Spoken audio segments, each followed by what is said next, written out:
enggak? Berdoa selesai. Selanjutnya Ibu akan mengecek kehadiran kalian terlebih dahulu. Yang dipanggil jangan lupa untuk tunjukkan. Diva, Hadir Ibu. Amel, Hadir Ibu. Keisha, hadir. Loli, Hadir Ibu.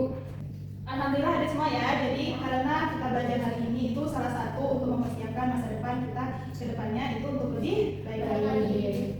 Nah, seperti yang telah Ibu sampaikan pada pertemuan kemarin, itu materi kita hari ini akan membahas ukuran pemusatan data. Dari kalian, apakah sudah ada yang tahu apa itu ukuran pemusatan data? Oke, belum apa lupa? Lupa. Oke, tidak apa-apa. Nanti kita akan bahas bersama-sama. Sebelum kita memulai pembelajaran kita lebih lanjut, di sini ada tujuan pembelajaran yang harus kita capai pada hari ini. Yang pertama itu kalian akan memahami jenis-jenis ukuran pemusatan data. Yang kedua itu menentukan nilai rata-rata dari suatu data. Yang ketiga menentukan median dan modus dari data. Yang keempat itu menganalisis data untuk menjawab permasalahan. Yang kelima itu menarik kesimpulan dari hasil penyelesaian masalah yang akan diberikan nanti. Nah, selanjutnya itu menjelaskan sedikit apa pengertian dari ukuran pemusatan data. Tadi pada belum tahu semuanya kan? Ya. Di sini kita baca bersama-sama yaitu di mana ukuran pemusatan data itu adalah ukuran yang digunakan untuk menunjukkan nilai yang mewakili sekumpulan data sehingga dapat mengetahui nilai besar atau nilai yang paling menggambarkan data tersebut. Yaitu pada data tunggal ukuran pemusatan data terdiri dari mean, median, dan modus. Nah, untuk jenis-jenis data tunggal, Ibu sudah mencari satu referensi video yang akan kita tonton bersama.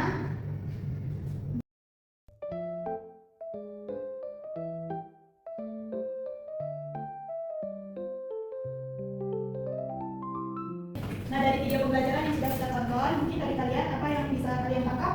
Bu, Ya, silakan. ukuran pemusatan data untuk jenis data tunggal itu ada tiga, ada binomial, median, dan modus. Ya, benar. Terus? Untuk mean itu adalah nilai rata-rata, untuk median itu adalah nilai tengah, dan untuk modus itu nilai yang paling sering muncul.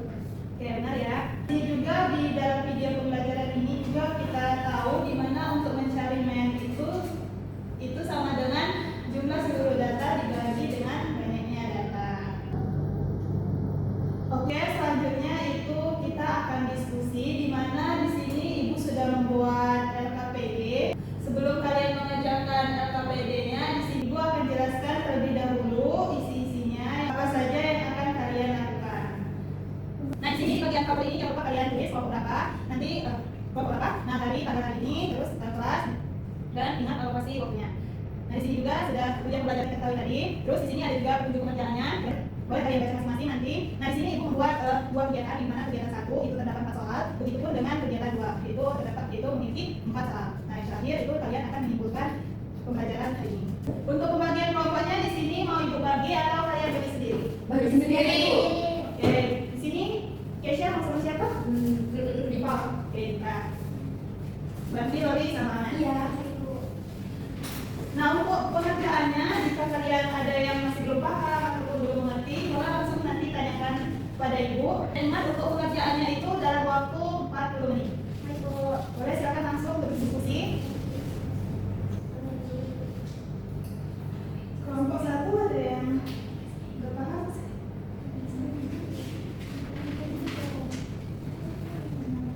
Nah, di sini tuh ada dua pertanyaan, yaitu mencari median sama modus. Nah, di sini kan ada yang belum diketahui, jadi mencari dulu apa yang belum diketahui. Ingat bahwa n itu di mana harus lebih dari atau sama dengan 151, kalau lebih besar dari kurang dari atau sama dengan 164.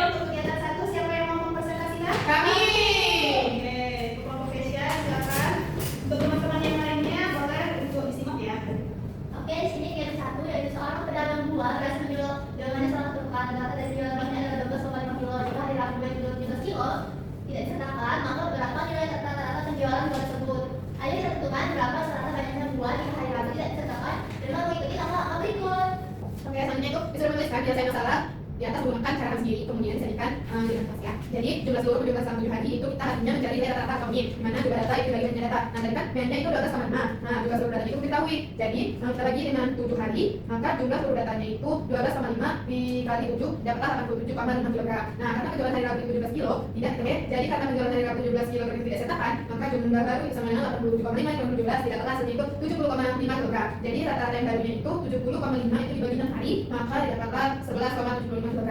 Nah dan untuk kesimpulannya itu, jika salah satu data tidak disertakan, maka jumlah seluruh data harus dikurangi terlebih dahulu. Kemudian bagi data yang benar. Jadi rata-rata penjualan buah tanpa hari Rabu adalah 11,75 kg. Nah rata-rata penjualan buah tanpa hari Rabu adalah 11,75 kg. Begitulah penyampaian kami dari kelompok 1 mengenai kegiatan 1. Bagaimana Ibu? Oke, baik sekali ya jawaban dari Keisha sama Nipa. Mungkin dari kelompok lain apakah ada tanggapan atau tanggapan lain ataupun jawabannya berbeda? Oke, sama ya. Kita kasih tepuk tangannya. Terima kasih. Boleh untuk Nipa sama Keisha, silakan duduk kembali.